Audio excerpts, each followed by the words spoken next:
কান্দির ফাট আমি রামঘাটলার হেন মসজিদের সামনে আসর নামাজ পড়া আমি দাঁড়াই রয়েছি।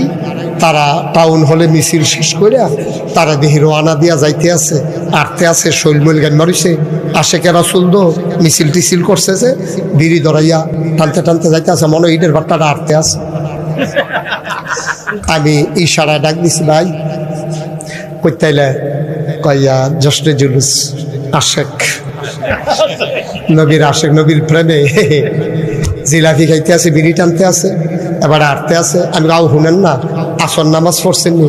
কাজে আছেন না, আপনারা হুজুর আছে খালি নামাজ পড়ে নবী আইসে কেন নামাজ, নবী নাই কি আমার যে একটা দমক দিছিল, আমি দিকে খেরাত রয়েছে হুজুর হইলে ফুটে গেল, সাংঘাতিক ডরাইছি আমি, যে একটা ধমক দিছিল বেড়ায়। আপনারা হুজুর আছেন নামাজ লইয়া, আরো যে কত তান আছে এই খবর তো জানেন না।